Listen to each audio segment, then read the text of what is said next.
بسم اللہ الرحمن الرحیم۔ بعض ملحدین یہ اللہ رب العزت کے وجود پر اور اللہ کے قدرت پر یہ سوال کرتے ہیں کہ کیا اللہ تعالیٰ اگر ہر چیز پر قادر ہے تو کیا وہ اپنے جیسا خدا بھی بنا سکتا ہے؟ نعوذ باللہ من ذالک۔ تو اس سوال کا جواب علماء نے دیا بھی ہے۔ تو اس کا یہ جواب ہے کہ دیکھو، قدرت جو ہے نا، قدرت یعنی یہ اصل اعتراض اللہ رب العزت کی قدرت پر ہے۔ تو چونکہ قدرت یہ اللہ رب العزت کی ایک صفت ہے، تو اس صفت پر اعتراض ہو رہا ہے کہ بھائی اللہ تعالیٰ اگر قادر ہے، اور جیسے ہمارا دعویٰ ہے کہ اللہ تعالیٰ قرآن میں کہہ رہا ہے ان اللہ علی کل شیء قدیر، اللہ تو ہر چیز پر قدرت رکھتا ہے۔ تو جب وہ ہر چیز پر قدرت رکھتا ہے تو کوئی بھی چیز ایسے نہیں ہے جو اللہ کی قدرت سے باہر ہے، اور قدرت بھی ایسے کہ یفعل ما یشاء، اللہ تعالیٰ جو چاہے وہی کرتا ہے، اور اس کو روکنے والا کوئی نہیں ہے۔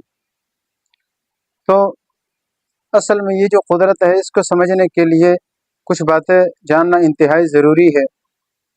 وہ اصل میں ہم یہ بات جانیں گے کہ یہ سوال ٹھیک ہے یا نہیں ہے۔ اس کو سمجھنے کے لیے یہ بات سمجھے کہ قدرت کا تعلق کس چیز سے ہوتا ہے۔ یعنی جیسے ہم کہتے ہیں نا کہ قدرت کا معنی یہ ہے کہ آپ اپنی طاقت کا اظہار کسی جگہ پہ کر سکیں، یعنی آپ کے اندر یہ قدرت ہے کہ آپ یہ فلاں کام کر سکتے ہیں۔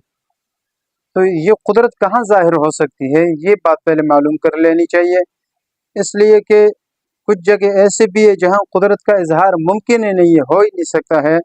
تو وہاں پر پھر اب اسی قدرت کا سوال کرنا کیا یہ وہاں ہو سکتا ہے یا نہیں ہو سکتا، تو یہ تو سوال ہی غلط ہوتا ہے۔ تو اس لیے یہ بات جاننا انتہائی ضروری ہے۔ تو اس لیے جتنے بھی چیزیں ہیں وہ تین طرح کی ہیں، یعنی موجود چیزیں جتنے بھی ہیں جو وجود میں آئی ہے، جو وہ موجود ہے یا نہیں ہے، ساری چیزیں کتنی ہیں، ان اللہ علی کل شیء قدیر ہے، اس کے دیگر اس کے موافق تو چیزیں ٹوٹل کتنی ہیں بھائی؟ تین ہیں۔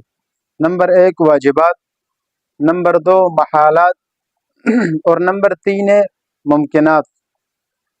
واجبات تو اس کو کہتے ہیں کہ یعنی وہ چیزیں جو جس کا وجود ہر حال میں واجب ہو، لازمی ہو، اور اس کا نہ پایا جانا یہ محال ہو، یعنی ہر حال میں اس کا وجود انتہائی ضروری ہو، اور ایسا نہیں ہو سکتا کہ وہ ہو ہی نہ، بلکہ وہ لازمی طور پر وہ موجود ہوتا ہے اور ہونا بھی چاہیے اس کو، جس کو ہم کہتے ہیں واجب الوجود، یعنی جس کا وجود ہر حال میں لازمی ہے، تو اس کو کہتے ہیں واجب۔ اس کی مثال کیا ہے؟ جیسے اللہ تعالیٰ کی ذات ہے۔ اب اللہ رب العزت اللہ موجود ہے، اور ایسا موجود ہے کہ اس کا موجود نہ ہونا یہ بات ہی غلط ہے۔ اللہ موجود ہے، ہمیشہ سے ہے اور لازمی ہے اور ہر حال میں ہے، اس پر عدم کبھی نہیں آ سکتے۔ ایسا نہیں ہے کہ اللہ نہیں ہے، یا شروع میں نہیں تھا بعد میں آیا، شروع سے ہے، ہمیشہ سے ہے اور ہمیشہ رہیں گے، اور ان کا وجود ہی وجود ہے۔ باقی کائنات وجود میں بعد میں آئی ہے اور ختم ہو جائے گی، لیکن اللہ کا وجود وہ واجب الوجود ہے، وہ ختم ہونے والا نہیں ہے۔ تو کچھ وجود تو ایسے ہوتے ہیں۔